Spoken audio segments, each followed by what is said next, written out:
I'm just gonna rant about something that's been on my mind for for a while now. Okay, so the U.S., the United States, is pulling out of Afghanistan. So the United States, the country I live in, the country I am a citizen of, has lost the war in Afghanistan. I as a U.S. citizen, am not afraid to say that. Right? We're not abandoning the war. We have lost the war. So the U.S. is pulling out of Afghanistan. Here's the question that scares me. How in the world did the United States military, um, the U.S. military, the world's most technologically advanced superpower, the strongest military force the world has ever seen, lose to the Taliban? That's what I'm struggling to understand here. And there's a book called I think it's there it is, The Transformation of War by Martin Van Creveld or Kreveld, some Israeli guy, right? And you can actually see what is it an interview with the author of this book here on YouTube.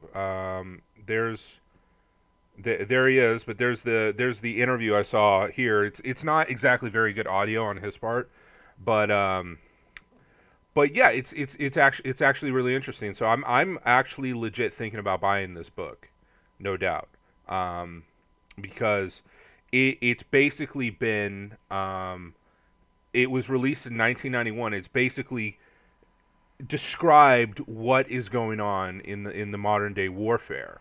It's actually pretty scary how good this guy got it. So take a look at that if you got the time. But so in World War II, right? In world and so I was watching this, right? I was watching this video, and Martin talks about how the United States was producing an enormous amount of airplanes in World War II. And then when we get to the modern day, we produce a fraction of the amount of airplanes that we had in World War II. For example, the United States aircraft production, yada yada yada. The United States in the course of World War II, in those 6 years, produced 300,000 military aircraft. That's absurd, right? They produced 300,000 military aircraft, right? In 1944, we produced 96,270 aircrafts a year, right? So divide that by 365. That's basically 264 airplanes a day across the country. Produce 264 aircraft a day across the country. Now here's the thing. Right? That's incredible. That's absurd. Amazing, right? Take a look at the American P-51 Mustang. How much did it cost to produce the P-51 Mustang back then? It costed $51,000 in 1945. Adjusted to inflation, that's $675,000 today, right? That's pretty expensive for you and me, right? Pretty expensive. Except, look at this, right? Look at where is it? Here it is. The current U.S. air superiority fighter is this. The General Dynamics F-16 Fighting Falcon. It's an air superiority fighter. How much does this cost today? $26 million. $26 million for one of these fucking airplanes. It's $26 million. Okay? Take 26 million. 26 million divided by, what is it? The P-51 cost 675,000. Just hypothetically, right? Hypothetically, you could produce 38 Falcons P-51. Excuse me. You could produce 38 P-51 Mustang airplanes for the cost of just one of these F-16 Fighting Falcons, right? So what's the point that I'm getting? What's the point? What is the entire point that I'm trying to make, right? Is that where is Martin Van whatever? The guy that I was talking about, Martin Van Yahoo. He should be around here,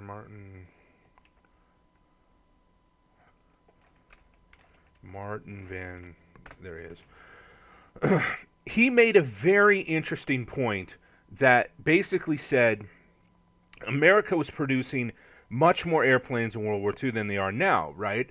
And basically his point was that the current U.S. technology, military technology, costs so much and is so hard to produce, right? So when you have airplanes that are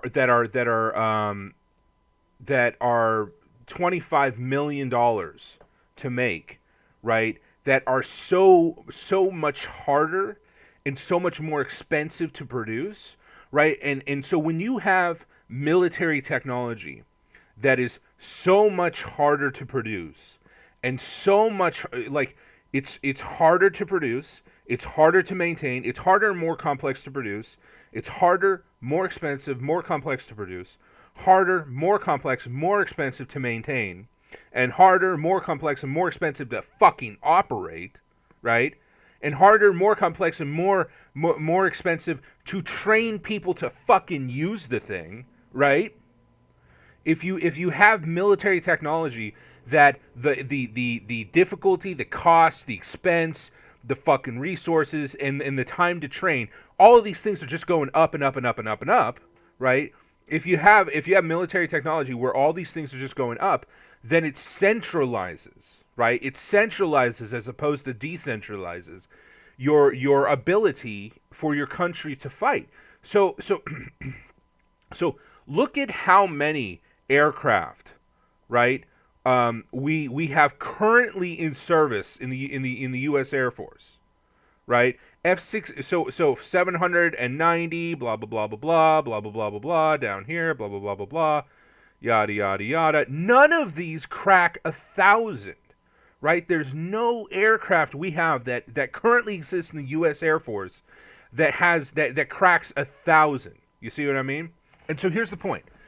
We were producing 264 of these bad boys a day. We could outproduce in World War II. We were outproducing how many? Like it took us 4 days to outproduce how many current air superiority aircraft we have in service right now. Like if we take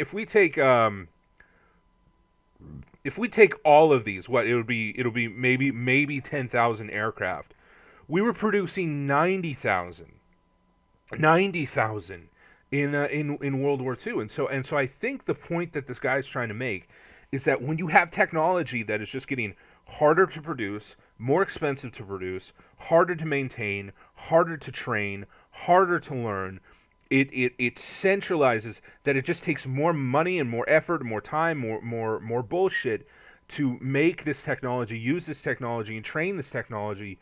Then suddenly you end up with an extremely centralized military, and I think that's what I think that is what he's trying to get at, right? Is that the U.S. military has become so technologically reliant, and so what's the term? So technologically reliant and so centralized, so overwhelmingly centralized, right? As opposed to decentralized, that we have like what 5% of the aircraft that we produced in World War II, right? Because it's just so much fucking harder to make airplanes these days to meet technological requirements.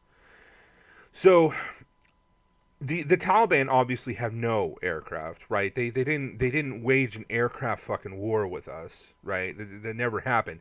But the point that I'm trying to make is that we have these aircraft, we have this technology, we have just U.S.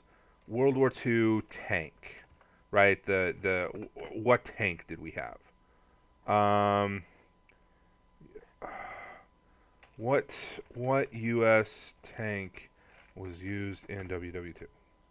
Okay, the oh fuck it, let's just do medium tank M3 Lee Grant, right? Cost. How much did it cost? Right? Cost. Mass. Steering system mass. What the fuck? Fuck. M3 Lee. There's cost. How much did it cost? How much did one of these fucking things cost?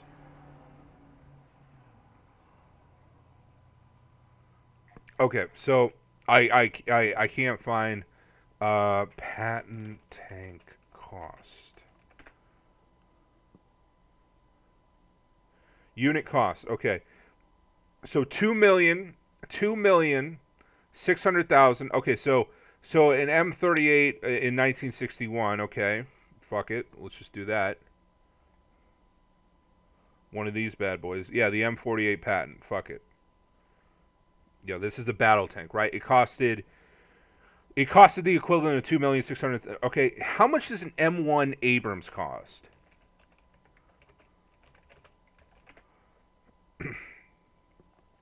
$6,200,000, 6.21 million. That's $6,210,000. Right? That's triple the cost of what this tank costed in back in the day, back in 1961.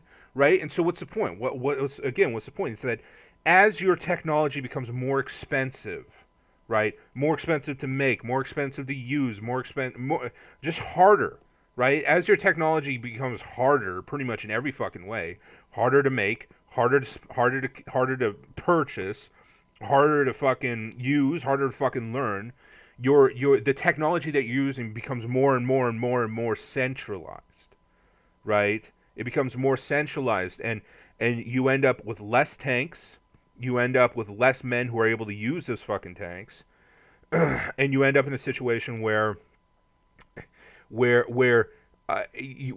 you're fighting someone like the Taliban, where it's decentralized, they're not going to fight you with planes. They're not going to fight you with tanks, right? And they're not going to fight you directly. They're just going to be playing shoot and scoot. And so, I think what's happening is why is guerrilla warfare so effective? And my guess, I'm just guessing here, is like the more centralized and more expensive our military becomes, the more effective guerrilla warfare is going to become against us, right?